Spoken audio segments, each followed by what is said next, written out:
The following podcast is part of a certified educational activity titled Reversal of Misfortune: Practical Insights for Managing Uncontrolled Factor Xa inhibitor-related bleeding. Access the entire activity and complete the post-test at peerview.com/GRP860. Downloadable slides and practice aids are also available. Well, good morning. Thank you all for showing up in the wee hours to this talk. I appreciate it. We're here today to talk about reversal agents, which has been an interest of mine across the last couple of decades. And I'm honored to be joined by Dr. Frank Peacock from Baylor College of Medicine. Thanks. Reversal of misfortune, managing uncontrolled factor Xa inhibitor bleeding, and some practical insights is the topic of the day. It used to be pretty simple, just warfarin, vitamin K, plasma. That was all you needed to know. And now it's, of course, quite a bit more complex, and we'll get into it.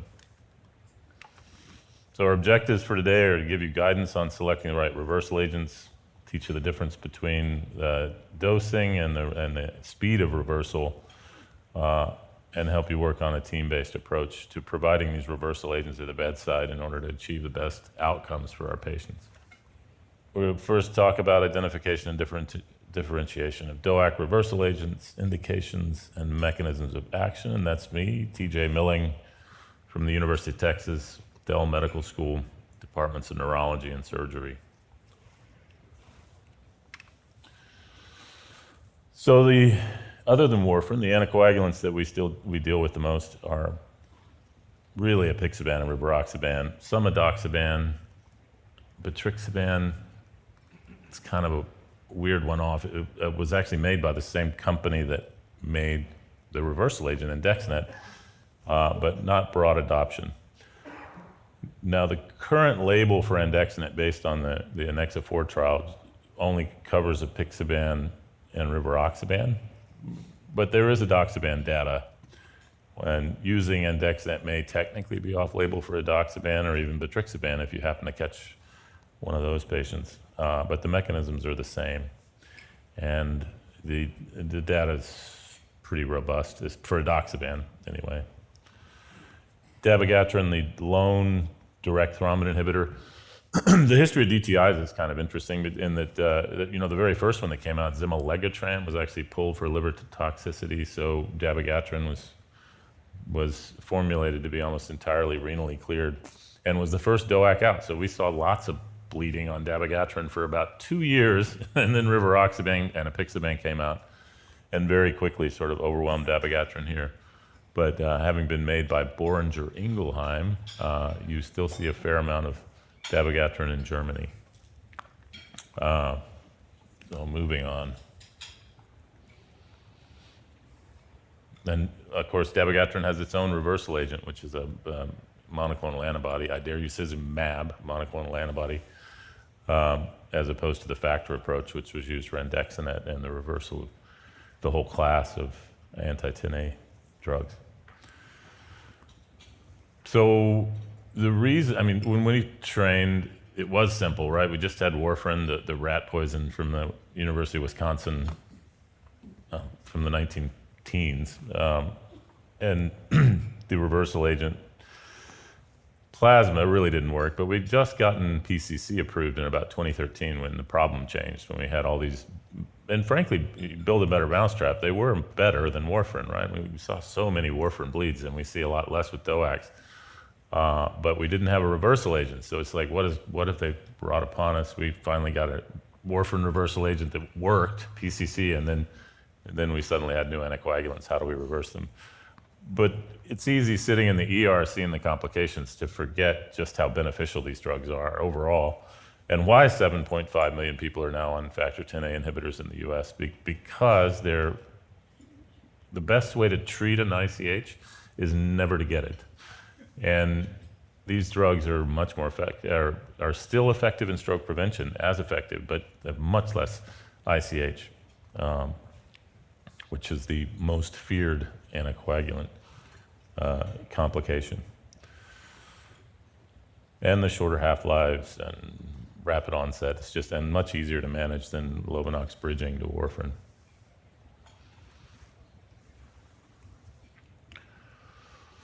So they're still underutilized, and this was true in the warfarin era, and it's still somewhat true in the DOAC era, just of the people who have a CHADS-VAS score that would indicate anticoagulation, somewhere around half actually get anticoagulated. I'm not sure why this is, but it's disappointing, right? There's a lot of strokes, almost 1 million strokes a year happening, that probably a significant proportion of those are unnecessary if they were treated appropriately. But if they are treated appropriately, if all those people are anticoagulated, we could expect to see more bleeding, because somewhere around 1% or less of these people will have a major bleeding complication in any given year, which means we will need reversal agents more often. And in a very strange roundabout way, having more bleeding would actually be a good thing, because it would indicate more people are being appropriately treated and anticoagulated for their stroke risk.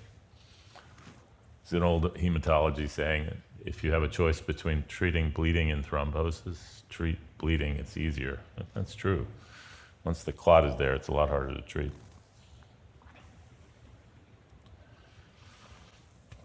So the mechanism of action for the DOACs, the factor Xa inhibitors, of course, affect 10, which along with 5 is part of the prothrombinase complex that converts 2 to 2A. And then the direct thrombin inhibitors directly affect 2A.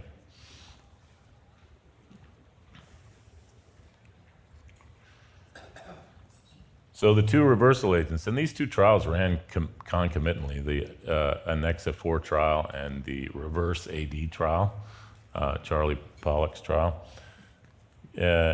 Both were single cohorts without control groups, because at the time anyway, and these trials started around 2015, 2016, there was no acceptable control, and it was felt unethical to give placebos to patients who were bleeding to death. So both of these, and just you imagine the consent discussion at the bedside. Well, I'm either going to give you sugar, or I'm going to give you an agent that mechanistically we know reverses this anticoagulant that's likely going to cause you to bleed to death. That's kind of hard to get people to consent to. So andexanet alpha, which is the factor approach to reversal for 10As. It's a recombinant modified factor 10A molecule. It's factor 10 is a serine protease. Remember those from med school? So you replace the serine with alanine, and you cut off the other end of the molecule, which is where the GLA domain, where it complexes with factor 5. So you don't want it cleaving prothrombin to thrombin. You don't want the other end binding factor 5, because that would make it an anticoagulant. So you end up with this inert decoy that still binds to the inhibitor and sweeps it out of the way, so your native factor 10 can function in the clotting cascade and form a clot. The antibody approach, which idarucizumab is just that, a monoclonal antibody that binds the drug, sweeps it out of the system. Both of these drugs work very quickly. Both were based on single cohorts. And we just published the final ANNEXA-4 cohort in May of this year in Circulation. These drugs, like, it becomes an entire season of your life, 10 years from inception of the idea to actually finishing the trials and getting approval. And of course, the randomized trial of andexanet will be presented at the World Stroke Conference in about 3 days, which will further, we hope, solidify the use of this drug for 10A reversal. We'll talk a little bit about the trial design in today's conference. Frank, do you want to talk a little bit about the factor 11 inhibitors, since we talked about, maybe the game is about to change again, and just when you solve the problem, there's a different problem, but it may not be a problem. Yeah, this is I'm Frank Peacock, I'm from Baylor. And this is going to be a game changer again, because we move further up you got the coagulation cascade. We're going to take one arm out instead of two. That's a big deal. So in theory, you can cut your finger and you'll still clot.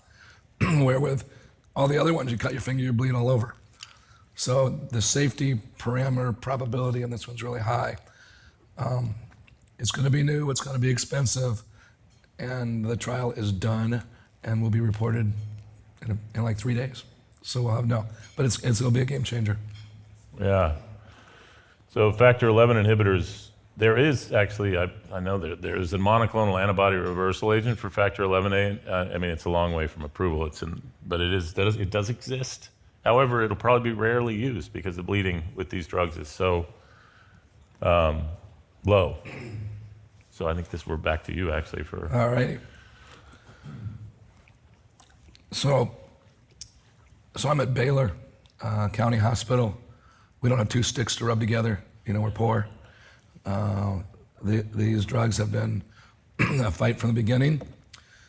Generally, me and the neurosurgeon, the trauma surgeons are all on the same side, and the pharmacotherapeutic committee is against us.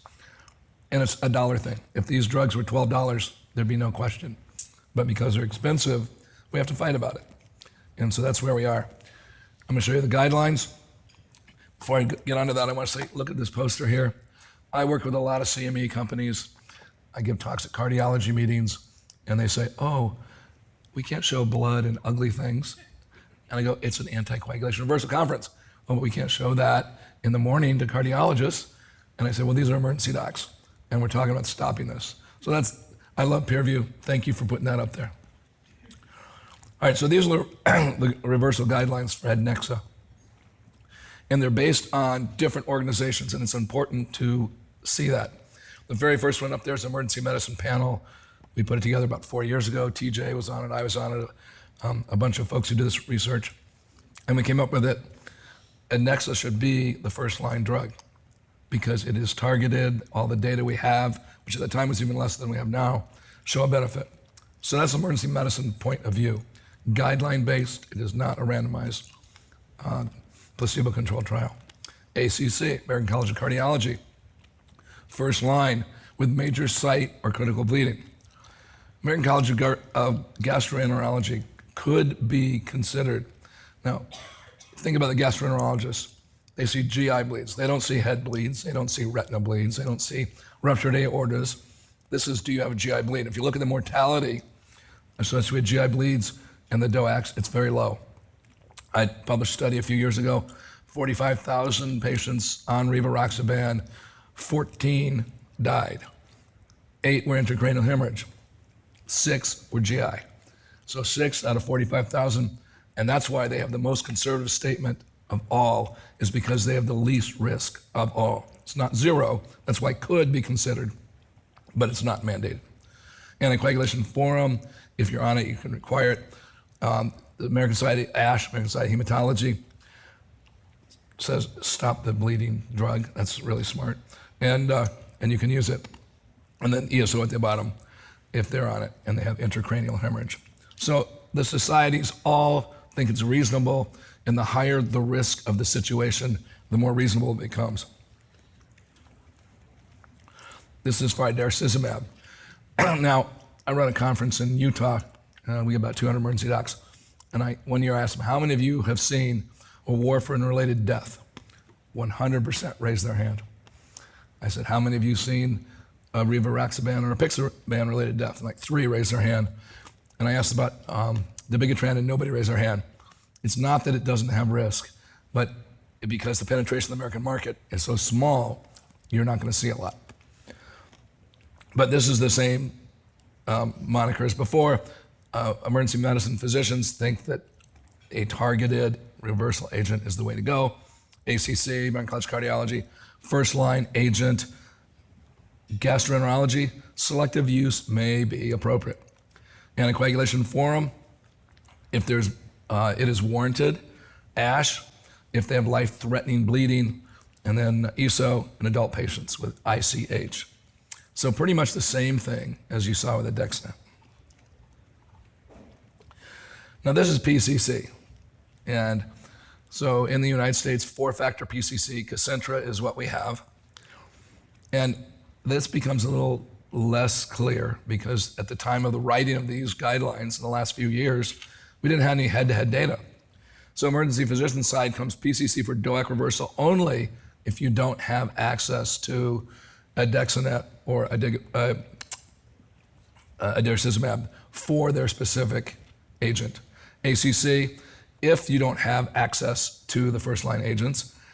Gastroenterologist may be clinically justified. Anticoagulation forum, if idarucizumab is not available or a Dexnet's not available, you can use PCC.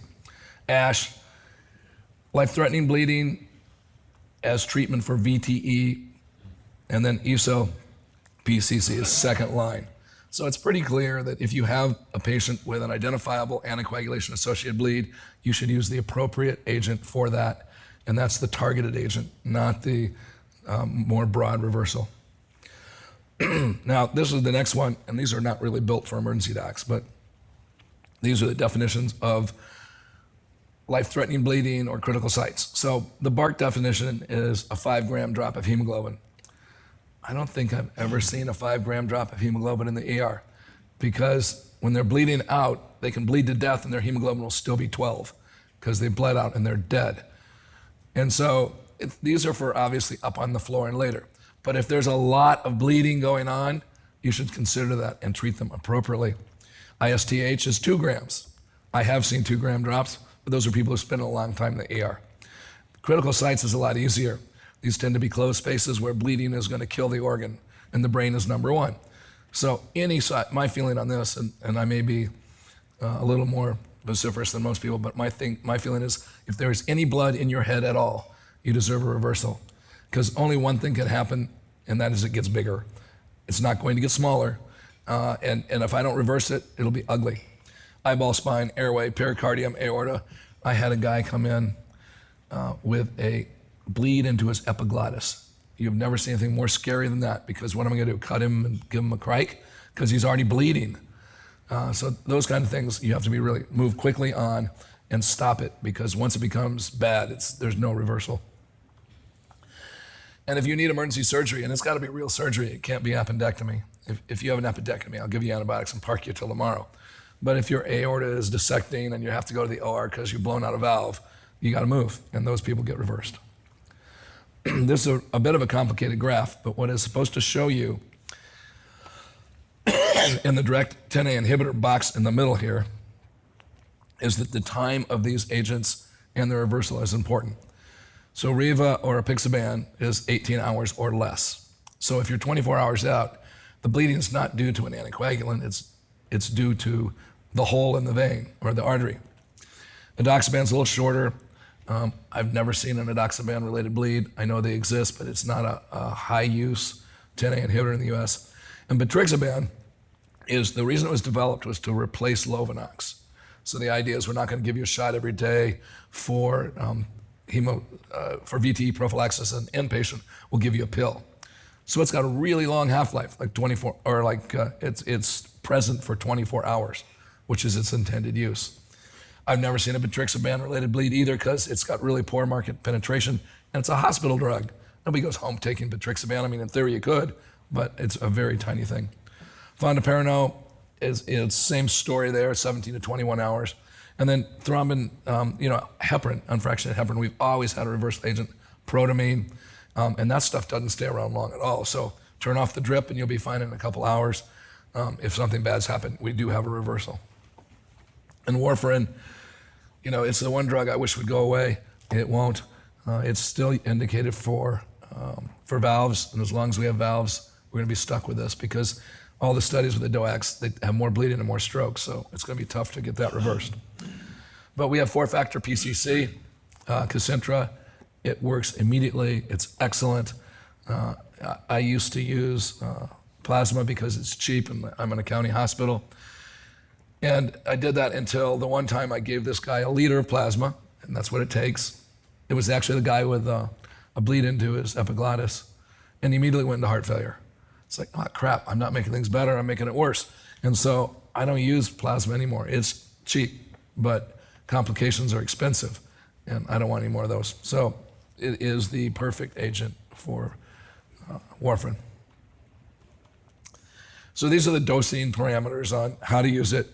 If the VKA's warfarin is all based on what's the INR.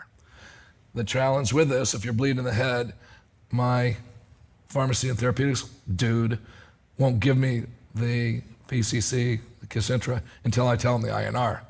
And I'm going, the guy's bleeding in the head. It's going to take an hour for me to get that test. And so we've now moved to single-base dosing. And that's based strictly on how dangerous the bleed is. So if it's in the head, they get 1,500. And if it's any place else, they get 1,000. and I don't have to wait for the INR. I think that's a big improvement. DTI, direct thrombin inhibitors, is dabigatran. So when you give the adairacizumab, first line drug, give them 5 grams, and everybody writes, give them activated charcoal. I think that's insane. It's in the guidelines, it's in the package inserts. And when you see these people 9 hours after they took their pill, what good do you think that is doing? Not a whole ton. So I've never given activated charcoal, although that's off label to say that. It is on every single label. 10A inhibitors, it's andexanet alpha as the first thing. And they have charcoal listed too, same story there. And then betrixaban, which is the long-acting player. Now you look at this, and these seem a little bit contradictory, some of these boxes here. And the reason is this is the ACG guidelines, American College of ACOG of gastroenterology, and these are the guidelines from gynecology. But they choose PCC rather than fresh frozen for warfarin, good. Dabigatran suggests the use of adairacizumab. Rivaroxaban suggests against the use of andexanet alpha. And who are the doctors who are making this recommendation? These are doctors who don't take care of head bleeds. I think that it is fallacious to tell me not use that drug in intracranial hemorrhage. GI bleeding, vaginal bleeding, that's a different animal. You can stabilize those people. You don't need to use an expensive drug all the time. If they're bleeding out, you should use it. But you do have options otherwise, and they're not necessarily reversal options. They're supportive care options, which actually work. And then the DOACs, they suggest just against PCC administration. So I look at those as being a little bit contradictory, but that's what these things say. And with that, I'm going to turn this back to TJ. Hi. All right, so talk about the efficacy data on the reversal agents. Wanted to talk about this trial in terms of design, but it's reporting out in a few days at World Stroke Conference in Toronto, which, so as I said, early on, there was consensus that we're using well, there was no consensus on what an active control should be for a trial like this back in 2015. And placebo-controlled struck everyone as unethical in a patient who's, they're selected because they're bleeding to death. So we ended up with the single cohort trials, ANNEXA-4 and for adairacizumab, the reverse AD trials. But once the drug was conditionally approved by the FDA, contingent on doing a randomized trial. So this is the randomized trial, which was initially designed for 450 patients. And after it was launched, additional funding became available in order to create an adaptive trial model that could extend to 900 if certain pre-specified criteria were met at 450. Ultimately, at the interim analysis of 450, the additional patients weren't needed because it met its pre-specified criteria for efficacy. So it is a randomized trial and it's an open label trial between andexanet and usual care. And I get a lot of questions about why didn't you just randomize with Kcentra? Well, as much as here in the US or in a lot of places in the US, everybody thinks, well, Kcentra is what we're using because we have it. That's not true around the world. In fact, there are places, even in the US, that use activated PCC, like FEBA, low-dose FEBA instead of Kcentra. There are places that use 3-factor PCC. And around the world, that is also true. Different centers have different usual care, and standardizing that in a fairly rare presentation in order to do a global randomized trial in a reasonable amount of time before we all retire or get too old to do this, required a usual care, which is more generalizable anyway, a usual care arm, which can encompass everything. I should say there's a fair amount of places that do nothing because and that's the purest approach, right? Until there's randomized data, how can you say that nothing is inferior to something until you've randomized? So that's how we ended up with a usual care control arm in this trial, which 80+% of is expected to be PCC of some formulation in the control group. And narrowing it entirely to ICH. So ANNEXA-4 encompassed all major bleeding. even though 2/3 of it was ICH. There were GI bleeds there. There were some, there were a couple of cases of epistaxis, hematuria. I think there might have been one pericardial bleed, where ANNEXA-I is specifically ICH. And the reasoning for that is just, it's so hard to measure hemostatic efficacy outside the brain. I mean, it's hard enough inside the brain, right? I mean, if you had a perfect scenario where you could CAT scan them, give them the drug, and then immediately, and then CAT scan them again at some period thereafter, then the head would be almost perfect. Like you can measure hematoma now, measure it later, and look at the change. The truth is, we all know in reality that hours happen between when the scan gets done and the drug gets in, and things are going on that you're not seeing with your camera. But still, it's better in the head than anywhere else. So the idea is, at least we can be more certain that we're actually measuring an effect in the head, as opposed to trying to measure things like hemoglobin drops and GI bleeds, which are dependent on co-infusions of saline, because hemoglobin's a concentration. It's fuzzy. It's fuzzy outside the head. It's a little bit fuzzy in the head, but it's really fuzzy to measure hemostatic efficacy outside the head. Thus, an ICH trial to better measure the effect of the drug. So I think we've already talked about this. Oh, the primary endpoint. So the neurologist, if we were speaking at ISC right now, I'd be peppered with questions about, why didn't you just use the Rankin scale, the functional scale, which all the stroke trials do. But this isn't, of course, this isn't strictly speaking a stroke trial. It's an ICH trial, which includes traumatic ICH and spontaneous ICH. Maybe not apples and oranges, but Granny Smith versus Red Delicious. It's not the same thing. And also these endpoints of large changes in NIH stroke scale and hematoma volume as surrogate endpoints. These are fairly well validated for a one-dose drug in the setting of a reversal trial, and coming out of all the precedent in the reversal trials from Kcentra through idarucizumab and the ANNEXA-4, these were the endpoints used. And also, of course, if you use rescue therapies during that would be a failure of hemostatic efficacy as well. So these are the endpoints. One, hemostatic efficacy, which has precedent all the way back, 20 years to the beginning of reversal trials. And then large changes in the NIH stroke scale, which is also a validated measure. Greater, 6 is a big jump, right? That's not a subtle change in their neurologic status at 12 hours. So it had to meet both of those endpoints in order to establish efficacy over the control group. And these ANNEXA-R and A were in non-bleeding patients, and they were done before ANNEXA-4 even, to establish efficacy prior to doing bleeding trials. And you can see, and we've seen this play out in ANNEXA-4, and I'm sure it'll play out in ANNEXA-I. You get the reduction in anti-TNA level very rapidly, and then a bit of a drift up to where you would see on a placebo line at 4 hours. Whereas idarucizumab stayed down longer.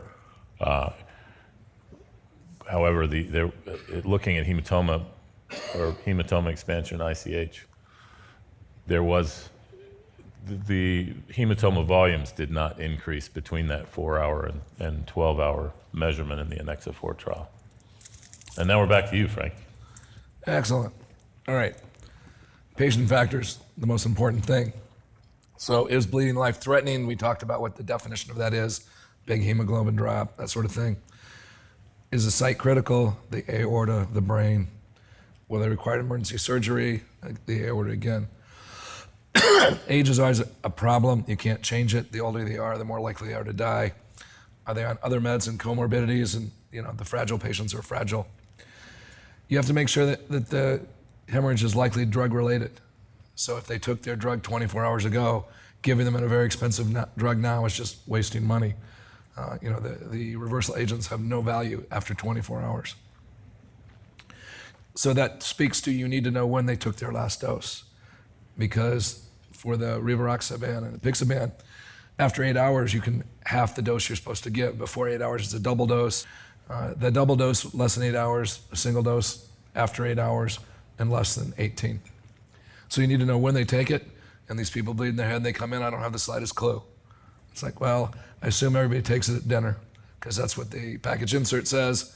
But in the county hospital, a lot of my patients don't wear underwear. It's unlikely they're following their directions. So it's just the way it is. But this is an important thing. This is Craig Coleman's study. He looked at a huge number of people, 14,000, and looked at outcomes. And this is the people who got Andexanet. That's that dark green color on the far left. You want to be the lowest line of all these, all bleeds, GI bleeds, endocrine hemorrhage. And Andexanet is there on every single one. And you look at, except for critical compartment, there's no bar because there were no patients with critical compartment bleeds. But even the biglet, 21 out of 14,000 for all combined is not a very big number. So every single case who got Andexanet, now this is a retrospective chart review, but before the trials that are getting done this week, this was one of the best data we had because it's a huge number and you can get the idea that those patients getting Andexanet do better. TJ talked about this a bit. The worst thing that could happen in a head bleed is it gets bigger. My shop, the rule is 60 cc's is considered futile. So a patient, if that person on the right came in, they would not get Andexanet because it's not going to change their outcome. Glasgow outcome score less than 8 and intracranial volume, an estimate intracranial hemorrhage volume of greater than 60 cc's. We think that's unretrievably turnable. So you can see you don't want to have an intracranial bleed. The mortality a month is 40%. And so if you get a bleed, you're in big trouble. And that's why the tiniest little bleed, my neurosurgeons are comfortable watching them. I am not. The tiniest little head bleed, I'm pushing for Andexanet if it's one of the 10A inhibitors. So this is the hemostatic effectiveness study, and you can see there Andexanet is favored across the inflection point of the 1 of the odds ratio, and even when it crosses, it's still trended highly there for either overall or intracerebral or intraventricular subgroup analysis. And that was quick. Back to TJ. So looking at what's happening in our institutions today, I think everybody knows this. It's like everybody has PCC, so there's a lot of use of PCC for DOAC reversal. It would be handy, right, if unfortunately, if it actually worked. If we had one thing that reversed everything. Actually, there's a drug that claims to do that that's still in development, siraparentag, right? But It's been in development for a decade. It has been. It's been a long time. We should call them and see what's up with that. But for the meantime, we actually have to think about mechanisms and the question of whether PCC would be expected to work. I mean, there's there's factor 10 in PCC, and we're talking about a factor 10A inhibitor. That sounds intuitive, right? The problem is if you do the stoichiometry, and this, we're not going to do it because it would require using Avogadro's number, and I can see the eyes glazing over when I mention Avogadro's number. But you find that the number of molecules of factor 10 in a standard or even high dose of PCC is an order of magnitude lower than the number of molecules of factor 10A inhibitor, such as apixaban or rivaroxaban at a therapeutic level. So you would expect PCC to work at maybe lower levels, which of course is when you expect people to bleed less or at least have less involvement of the anticoagulant in the bleeding scenario. But I understand the desire for simplicity. Believe me, when you're in a busy, deep into a busy ER shift with lots of critical care, it'd be nice if you didn't have to think about Avogadro's number. So the responses here aren't surprising. That only a third have Andexanet, and the use is highly restricted. So it does. I think the problems with the reconstitution for Andexanet will go down as the use goes up. Right? Even when we use it, we still use it in the trial. Actually, the trial has been stopped now, but it did take the pharmacy. It felt like an inordinate amount of time to mix those vials for andexanet and get it to the bedside. And of course, time matters, right? And particularly in ICH, hematoma expansion happens in the first few hours. And most likely, if you get them within those first few hours, you're towards the end of it, right? So you're against the clock to try to stop that hematoma expansion, which if you've seen it, it's pretty devastating. How many times have you seen the GCS 15? You go do something, you come back and they're heading toward 3, and they'll get there if that hematoma expands. They just are neurologically devastated. It's a disease that deserves our attention.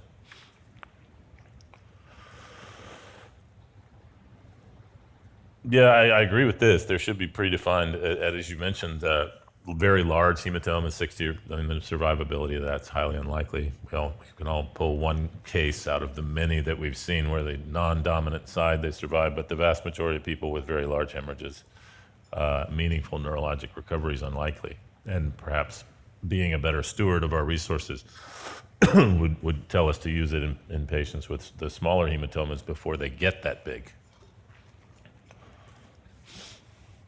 And this is back to just what is major bleeding? Life-threatening, or in a place that's confined where it's likely to destroy the organ or the patient. Retroperitoneal, pericardial, and of course always inside the brain. The brain's in a box. There's nowhere for it to go if there's a space-occupying lesion that's getting bigger.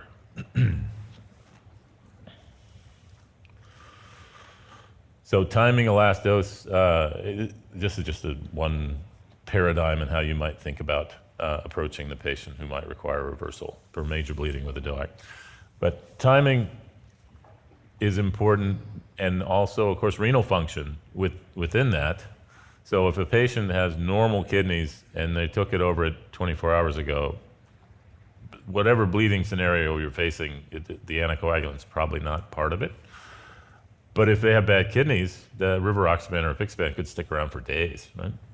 So that's the caveat. It's like, well, what's the renal function? The resident says, well, they took it a day, over a day ago, I don't have to worry about it, but their creatinine's 3. Well, actually, you do need to worry about it. Charcoal, really within the first hour, at most 2. And it's rare that we see them come in within that very narrow window from last dose. Although I have occasionally seen somebody who fell, got a subdural, but was awake enough to take their evening dose, and then they then they came in and was like, hey, yeah, that might be worth giving charcoal for. Yeah, okay, I think we've covered most of those. Sure, yeah, if you can see the bleeding and can use a tourniquet or direct pressure, that's reasonable. So as far as ways of measuring the anticoagulant, if you can get a rapid heparin assay, most of us don't have. There are a few places in the world that have calibrated assays for apixaban and rivaroxaban where you can actually see their anti-10A level in a reasonable amount of time. I'm thinking one is in Switzerland, but nothing close to me. But you can get a good sense from the heparin assay, right? 0.4 or above, they're anticoagulated.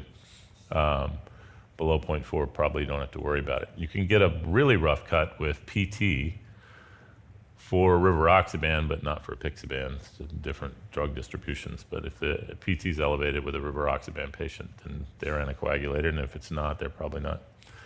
And if you can get a dilute thrombin time for dabigatran, if you happen to see one of those, that's a useful marker. The PTT can be a rough cut for dabigatran. So I should say that in preparation for this question, andexanet will also make it very difficult to heparinize someone. So it has a short half-life. So if you were to give it early on in a bleeding presentation, say for someone who had a aortic dissection and needed an endovascular graft and needed heparinization thereafter, you might want to give andexanet early so that you're not dealing with the difficulty of heparinization during a surgical procedure. So yes, it's always good to communicate. For us, we sort of sit in the middle, communicating with the consultants and the pharmacy and as emergency physicians. But yeah, buy-in all across that continuum is really important. Hey, I want to tell a story. Sure. And I'm sure this is something y'all have happen. Is I went to my P&T committee and said, I want to get Adexanet on the formulary. I said, oh no, it's very expensive. We can't do that. I said, well, here's the data. And it's like, okay, we'll do it. And we got it. And I had to sit on a committee and review every one. It was painful. And about a year or two in it, we have another meeting. They say, hey, what we're going to do is you can't use it unless the neurosurgeons are consulted. And everybody went around the room and said, oh, yay, this is great, blah, blah. And it got to me and I said, I don't give a crap. You all do what you want, but I want to thank the Pharmacy and Therapeutics Committee for decreasing my medical legal risk, because there is no way there's going to be a neurosurgeon in here to consult at 4 a.m. on Christmas, but it'll be your fault. So you're going to get sued and not me. I'll be glad to testify. And they took that away. Because ultimately you're at the bedside. Nobody else is at 4 a.m. and that person's got a head bleed and you don't do something about it. You know whose fault it is? It's yours. So this is one of those things you need to fight for your patients. Anyway, that's my story. All right, this is Rose, and that's her subdural, and that's enormous. And I'd have to talk to my radiologist about, does that hit the 60 cc threshold? Because a Glasgow Coma score of 9 and a hemorrhage greater than 60 Cs in my department does not get reversed because of the cost does not justify the outcome. And the outcome is this lady is going to be pronounced dead in 3 days, which is a terrible thing, but I can't do anything about it. First rule of emergency medicine is patients die, and second rule is you can't change rule number 1. This is how it's going to be. So the hematoma expansive is quick, usually occurs in the first few hours after you identify the bleed. Timely administration of the appropriate anticoagulant reversal agent will achieve rapid hemostasis and is likely to have a benefit. Specific reversal agents are available and are indicated by most of the societies as first-line treatment, with PCCs as second-line treatment if you don't have first-line treatment. And there's still lots of places in the United States that don't have direct reversal agents. And lots of small hospitals in the country and urgent cares and that sort of thing where they can do a CAT scan. Freestanding emergency departments may not have it. So plan B is Kcentra. Real-world data suggests that Adexanet alpha is superior, and we'll have the prospective trial in 3 days and be able to close this box on October 12th. I see a question popped up here. Can you use Andexa for someone who already got 4-factor PCC for a significant ICH? That's it's an interesting great question. Those patients would have been excluded from the trial, so we're stuck with just sort of mechanistically speaking, what would the thrombotic risk be? I would expect to be kind of high, right? So you just overloaded them with 2, 7, 9, and 10, which is the 4 factors in a 4-factor PCC, and then you're going to give a recombinant 10 on top of that. Realistically, most of the time we get one bite at the apple, right, if you're going to stop a hematoma expansion. So you have time to give one drug. And people say, well, if the bleeding continues, then you can reassess. If the bleeding continues, the cat's out of the bag and it's too late to do anything. I think the question, if you're asking, would I give, if I suddenly, somebody had already gotten let's say maybe they got it at another facility and they were transferred from the freestanding ER down the street. Yeah, I probably. An hour later in my department, I'm going like, you're still bleeding. Yeah, I mean, but inside the head, if still bleeding means probably dead at that point. If it's bleeding somewhere else, and maybe. I'm not going to be able to give you a definitive answer. It kind of would depend on the patient, but most likely, I would be very worried about giving Andexanet on top of PCC. Your worry would be a theoretical concern for thrombosis versus an immediate concern for death. Right. So I would take and I'm more aggressive, obviously. And we have no data. We're in a data-free zone. Yeah. But I would absolutely give the patient the Addexa if an hour into it, the 4-factor PC was not working. Because as you said, you have one bite of the apple. Right. Yeah, one bite of the apple will save this dude's life. And Sure. if I don't do anything and he's obviously bleeding, getting worse, that means your first stuff didn't work. It's time for plan B. I think that's and true. you may clot. I mean, that's Right. all the studies have a measurable clot risk when you do this. But that person who was on an anticoagulation had a huge clot risk before this started, and you can't go back in history. So they will have a clot risk. And when you turn off their drug, it will seem larger. You didn't make it bigger. It's the same risk they had before they got put on the anticoagulant. And your only hope is to stop the bleeding when they're bleeding badly. If they're not bleeding badly, you don't do anything. Wait the drug will wear off. See an interesting question here about an emergency cardiac or aortic surgery case, patient with on apixaban, so they're reversed with andexanet, and then they have post-op bleeding. What would you consider the indications for redosing? Again, we're probably in a data-free zone. There is it's designed, I don't think it's actually enrolled, but a surgical trial to answer some of these questions. But in general, we would expect that you would use the infusion of andexanet just intuitively would be the duration of the surgery. So hopefully you wouldn't have, but you could still have post-op bleeding, right? Because we know you're going to return, within a couple hours, you're going to return to that placebo curve. So theoretically, you could get some post-op bleeding from that. And again, it's a data-free zone. If the bleeding's life-threatening and the andexanet's worn off and the 10A inhibitor has not, I don't see why it would be unreasonable to give another dose. The key is the timing of the dexanet. So if you're at the 24-hour window, they're bleeding because the surgeon didn't put enough stitches in. Right. If they're at the 8-hour window, because things went through quick, they still have active drug on board, and andexanet wears off. I mean, and you may have to give a redose if all the timing clocks have to line up right to do it, but you can come up with a scenario where that happens. Do you want to answer this? I don't use a lot of TEG, but someone's asking about the utility of TEG and deciding on the use of reversal agents. TEG is great. I'm doing a big trial on it right now. Here's the challenge with TEG, is it takes me a good hour to get it. And if you're bleeding to death, I'm sitting there going like, you took your you took your rivaroxaban 4 hours ago? I'm not waiting an hour. And so I wish TEG was quicker. It just isn't. And this other question is about preparation and administration. So currently, it takes an hour. It takes an hour, and that's unfortunate because that's an hour during which hematoma expansion is likely occurring, right? It takes an hour to prepare andexanet at our facility. Now, do I hope that, and presuming, well, we know from the press release that it was stopped for efficacy, right? So if we have a net clinical benefit shown in a randomized trial, broader use, I can foresee a day, so I have a dream that it'll become like TPA for ischemic stroke, right? You'll have a door to needle time for andexanet in the setting of factor 10A associated ICH, and we'll all get better and faster at getting it in the patients. We have a live question. Maybe I'm the only one who's confused.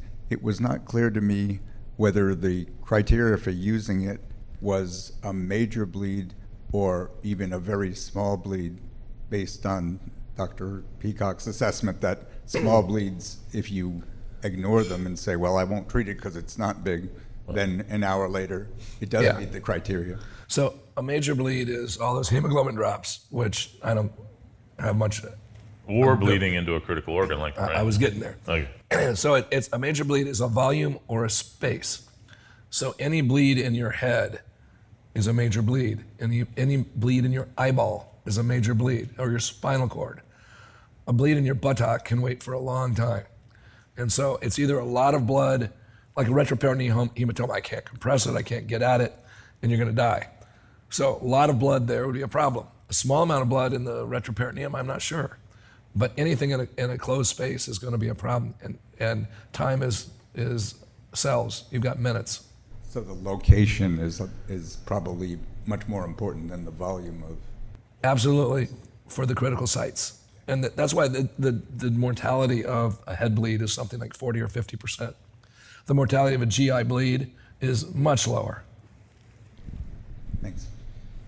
How long does it take to work when you have a small, say, cranial bleed? So I'll take a whack and then let TJ too. The onset of these reversal agents is 2 or 3 minutes. They're very fast. Thank you, doctor. It was a very nice presentation. You spoke recently about the ischemic stroke, and I remember we have some patients taking dabigatran. We sometimes use idarosizumab and then TPI. Can this be done with ANNEXA? Can it be done? Yeah, has it been done?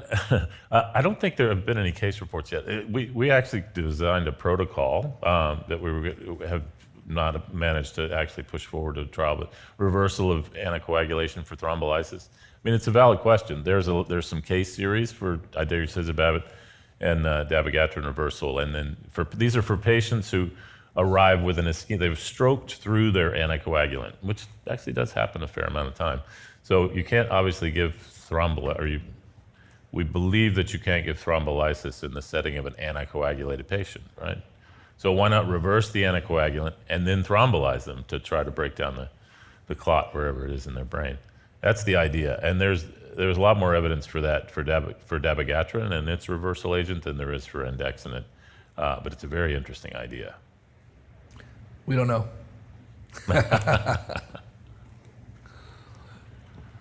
Well, thank you all so much for coming this morning. I really appreciate it. Thank you for listening. Download materials and complete the post-test for instant credit at peerview.com/GRP860. This activity is supported by an independent educational grant from AstraZeneca LP.